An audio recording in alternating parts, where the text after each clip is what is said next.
piece. And with that, we turn you over to our guest reporter, Molly Meldrum. All right. Backstage with Michael Jackson, as close to his private world as you could ever hope to get.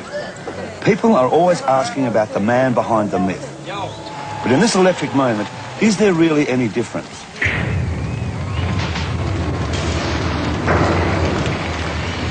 If you want to find out more about the real Michael Jackson, you start here, at his magical launching pad, and let yourself be part of the illusion.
High-voltage performance wired up to another world. The man they called Pop's Peter Pan is in full flight. If there was ever a pure entertainment machine, you're watching it.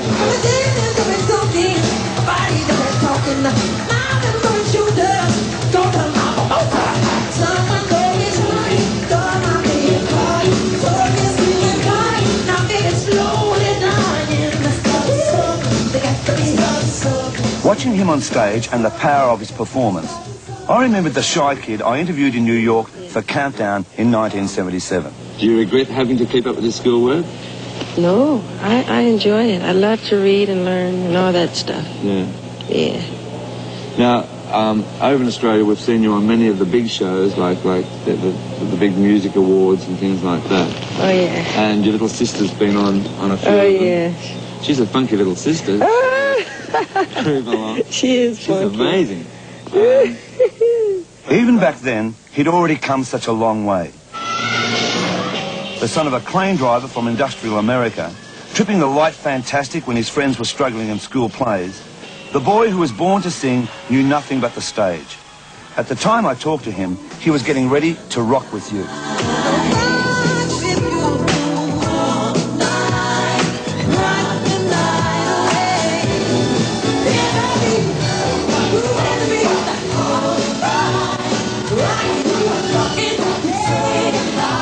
10 years and tens of millions of records after, the song remains the same, but the singer has become far more elusive.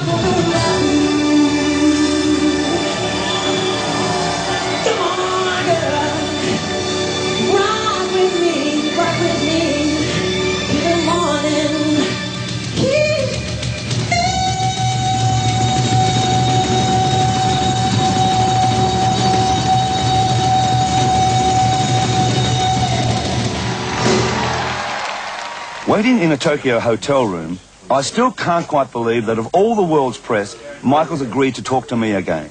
His first major TV interview this decade. Good to see you again. But you don't get this deep inside the fortress without conditions. Strict limits on time, even the number of questions. I took Michael back to our interview all those years ago. You had a lot of aspirations at that time, a lot of dreams. Would it be fair to say that a lot of those dreams over the last 10 years, because it was in 1977 that interview, have come true for you? Most of my dreams seem to come true, and I'm so thankful that they do. I don't know over what period of time, but I have lots of dreams, and they usually come true, and I'm so glad.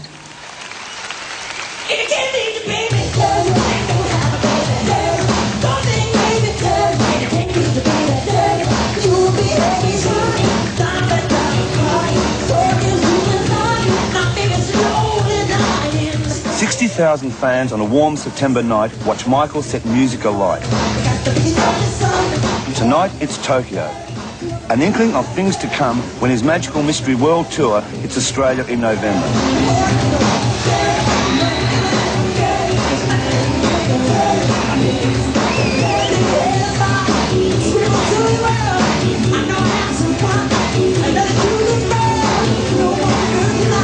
Even if his music is not your style, few can resist the Lord of the Dance.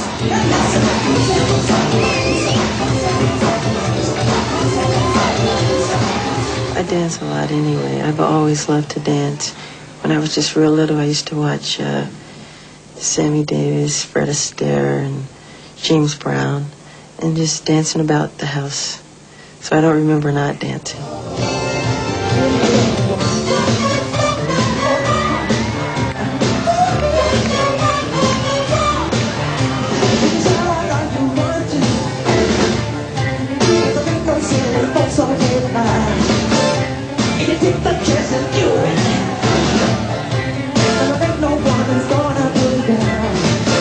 Like all superstars, Michael has to deal with a plague of allegations about his private life. Headlines which paint him as a weird recluse. Rumours about his supposedly mammoth plastic surgery. About his supposed fascination for bizarre relics like the Elephant Man. How much of it is true? Ask the question, and you meet Michael's manager, cigar-smoking Frank DeLeo. He joined the interview as Michael's friend and chief minder. Now, about those headlines. Does it affect you? Does it hurt you to see some idiotic stories that are written? Yeah, I'll answer that question if you don't mind. It hurts me. If it hurts me, I know it hurts Michael. He's a little more blasé about it than I am. I mean, he just sort of shrugs it off. But I find it very terrible that some of the stuff that is written, particularly about plastic surgery. And it's the majority of it, not the majority, all of it is garbage and rubbish.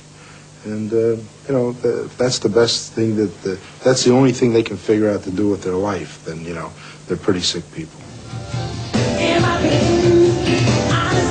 Avoiding the spotlight off stage for this most wanted star requires some extraordinary escape routes. And in talking to us, Michael at least confirms one of those myths. That he dons disguises to slip unseen into the real world. I like to sneak into theaters without being noticed sometime. Sometimes there's really nothing you can do about it. It's the price you have to pay. Well, I've heard sometimes you turn up in the most unexpected places to your friends dressed in that they don't even recognize you. I have incredible disguises. I can fool my own mother. And I enjoy doing it because I get to see life the way it really is sometime, which is fun. But when Michael does step out as himself, it's an event. While in Tokyo, we were lucky enough to catch a rare glimpse of Michael's home video, showing a Jackson shopping spree. Together with a few select friends, Michael has a huge department store to himself. It's the same as blowing into. Well, you can't. It's not the same as trumpets. Can you get any sound out of it? ちょっと音出していただける? You need about 3 years of practice to really get the sounds out. When you're locked inside the four walls of fame and looking out at the crush of fans looking in, there's nothing quite as precious as one true friend. In Michael's case, that friend is Quincy Jones. They met on the film set of The Wiz. I met Michael at Sammy Davis's house when he was about 12. And you just fall in love with Michael at any age. And The Wiz was when we really connected. Then he was a scarecrow, and he'd pull out bits of paper, quotes with Confucius, etc., all these great philosophers. And one time he says, blah, blah, blah, blah, blah, signed Socrates.